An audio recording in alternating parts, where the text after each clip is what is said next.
Sebuah bimbingan teknis peningkatan produktivitas padi dan jagung dengan pengendalian OPT serta pemanfaatan elisitor biosaka digelar oleh Direktorat Jenderal Tanaman Pangan, Kementerian Pertanian Republik Indonesia. Kegiatan tersebut dipusatkan di Gedung Ganesha Convention Hall, Purworejo, Jawa Tengah pada hari Jumat tanggal 23 Juni tahun 2023 lalu.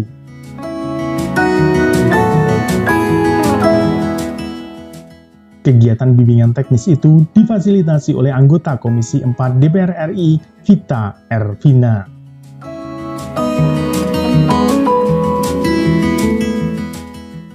Bimbingan teknis diikuti oleh ketua atau perwakilan kelompok tani hortikultura di wilayah Kabupaten Purworejo dan petugas penyuluhan lapangan atau PPL, Pertanian, Dinas Ketahanan Pangan, dan Pertanian Kabupaten Purworejo.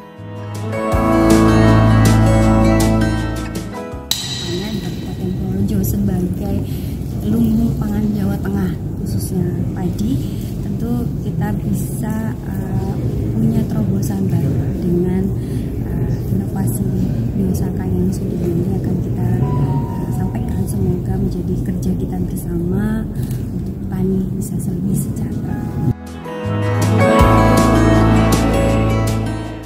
Hadir dalam kegiatan itu, Kepala Balai Besar Pengembangan Pengujian Mutu Benih, Tanaman Pangan dan Hortikultura Kementerian Pertanian Republik Indonesia, Warjito, Penggagas Biosaka Muhammad Ansar, Koordinasi Informasi Jaringan dan Penelitian Balai Besar Pengembangan Pengujian Dirjen Tanaman Pangan Kementerian Pertanian Republik Indonesia, Suharyanto, Kabid Sapras dan Perlindungan Pertanian Dinas Ketahanan Pangan dan Pertanian Kabupaten Purworejo, Jayadi. Biosaka ini memang menjadi salah satu alternatif ya terhadap kelangkaan pupuk yang sekarang dialami di Indonesia ya. Harapannya dengan penggunaan biosaka dan sudah berbagai tempat sudah dilakukan, ternyata biosaka ini dapat mengurangi penggunaan pupuk kimia. Jadi menjadi salah satu alternatif, dan sekarang Dirjen Tanaman tentu secara masif menggerakkan semua unsur masyarakat, unsur petani agar ini memanfaatkan biosaka paling tidak untuk bisa mengurangi penggunaan pupuk kimia. Dua pemateri menjadi pengisi dalam kegiatan bimbingan teknis itu. Di antaranya pemaparan materi tentang pengendalian OPT utama pada padi dan jagung oleh praktisi Francisca Herawati Prasastiani dan praktek pembuatan elisitor biosaka oleh penggagas biosaka Muhammad Ansar.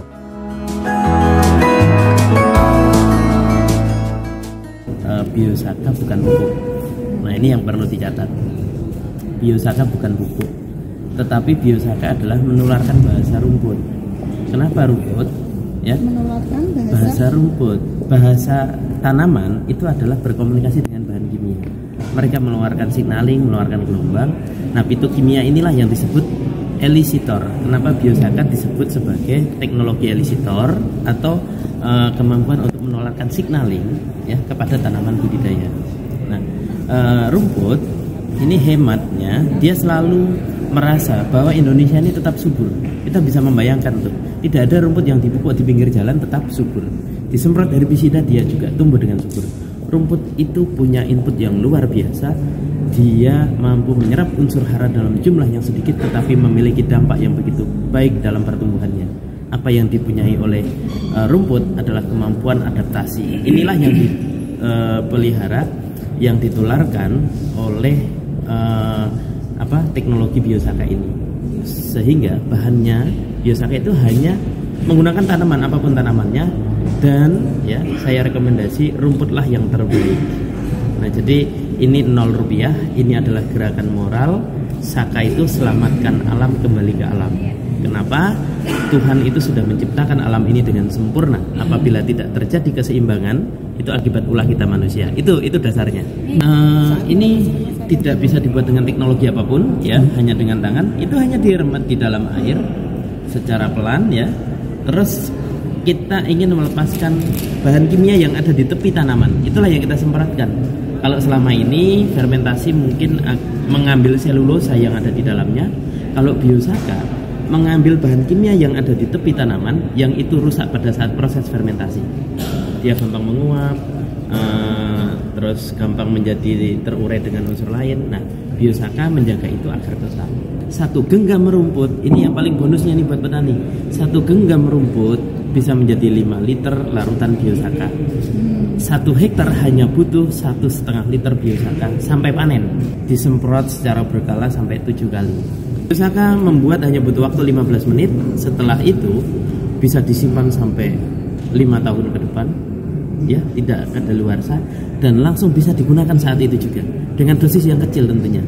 1 tangki 15 liter hanya cukup 40 mili, kan kecil sekali itu, hanya cukup 40 mili saja, dan 1 hektar, ya, 1 tangki 15 liter itu, dan 1 hektar kalau umumnya petani bisa sampai 10 tangki sekali nyemprot.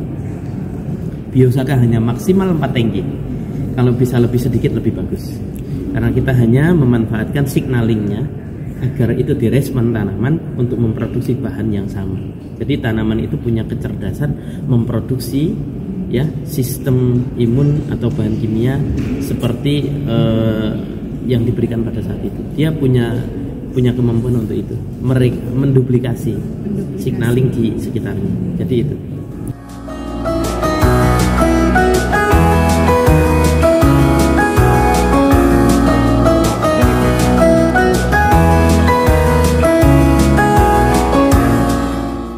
Untuk di Kabupaten Purworejo ada informasi baru itu sudah 2021. Untuk MT1. Ya.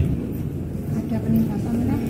Jadi untuk produksi sama itu cuma untuk mengurangi tadi dosis pupuk kimia.